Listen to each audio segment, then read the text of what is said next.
তো এটা ছিল আমার সোনা মামামের 3 মাসের ফটোশ্যুট। তো আমি এই ফটোশ্যুটটা কিভাবে করেছি আজকে সেটাই তোমাদের সাথে শেয়ার করব। তো আজকে গ্যালারি ঘাঁটতে ঘাঁটতে দেখলাম এই ভিডিওগুলো এখনও রয়ে গেছে আর আমার এই ভিডিওটা এখনও আপলোড করা হয়নি। তো ভাবলাম আজকে তোমাদের সাথে এই ভিডিওটা শেয়ার করা যাক। তো তোমরা সবাই জানো যে আমি রাধার একদম ছোট মানে ও হওয়া থেকে আমি ওর প্রত্যেকটা মান্থের ফটোশ্যুট করে আসছি। আর আমার আগের যে প্রোফাইলটা ছিল সেই চ্যানেলটা ডিলিট হয়ে যাওয়ায় সব ভিডিও ডিলিট হয়ে গেছে, আর কোনো কিছুই নেই। তো এখন আমি সব কিছু নতুন করে ভিডিও তোমাদের সাথে শেয়ার করছি। আর আমি আগেও যা ভিডিও ফটোশ্যুটগুলো করেছিলাম সেগুলোও আমার কাছে কিছুই নেই, যেহেতু আমি সব কিছু ফেসবুকে আপলোড দিয়ে সব কিছু ডিলিট করে দিয়েছিলাম গ্যালারি থেকে। তো সেগুলো সবই ডিলিট হয়ে গেছে। তো এই ভিডিওগুলো কোনো ক্রমে থেকেছিল, আর আমি আজকে সেই ভিডিওগুলো পাওয়াতে আমার মনটা তো একদম খুশি খুশি হয়ে গেল।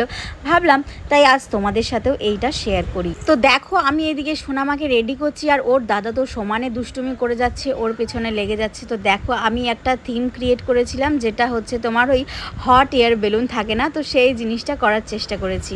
কিন্তু একটা ফটোশ্যুট করার পেছনে যে কতটা খাটনি থাকে সেটা শুধুমাত্র এখন নতুন বাচ্চার মায়েরাই জানে। তো আমি তো ছেলের বেলা এসব করিনি, আর তখন এসব আমি অতটা জানতামও না, বুঝতামও না। এখন এসব দেখে ভিডিও দেখে এখন আমার এসব করার খুব ইচ্ছা হয়। তো আমি ওই জন্য মেয়ের বেলা কোনো কিছুই বাদ দিইনি।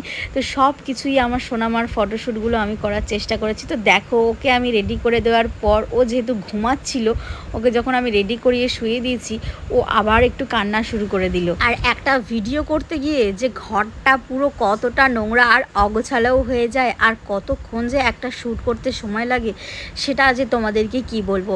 কারণ আমি একটা ভিডিও শ্যুট যখন করি তখন এই থিমটা সাজানো থেকে শুরু করে পুরো সব কিছু গোছাতে অনেকটাই টাইম লেগে যায়, প্রায় 2-3 ঘন্টা টাইম লেগে যায়। তারপর মেয়েকে যখন ঘুম পাড়িয়ে ফটোশ্যুটগুলো করি তখনই ভালো হয়, কিন্তু যখন ও জেগে থাকে তখন কান্না করে, না হলে ছটপট করে। আর যে থিমগুলো ক্রিয়েট করা থাকে ও যদি এত নাড়াচাড়া করে তো সেগুলো সব ঘেটে যায়। তো দেখো আমি যখনই ওকে রেডি করিয়ে দিয়ে ফটোশ্যুটগুলো করা স্টার্ট করেছি তখনই ও কান্না শুরু করে দিল। মানে আমি যখনই ভালো ছবিগুলো ক্যাপচার করার চেষ্টা করি তখনই ও মুখটাকে বিগড়িয়ে দেয়। তখনই বলি মাম্মা একটু হাসো ব্যাস, ও কান্না শুরু করে দেয়। তারপর কান্না শুরু করলো বলে আবার আমি ওকে খাওয়ানো শুরু করে দিলাম আমার ফটো তোলা বাদ দিয়ে। তারপর যেই খাওয়ালাম সেই আবার ঘুমিয়ে পড়লো, তখন আর ভালো ফটো তোলা হলো না।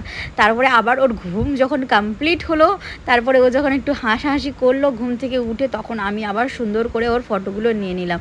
আর ও সেইভাবে ওই একই ড্রেস পরেই ঘুমাচ্ছিল। দেখো ঘুমন্ত অবস্থাতেও আমি একটা ছোট্ট ভিডিও করে নিয়েছি।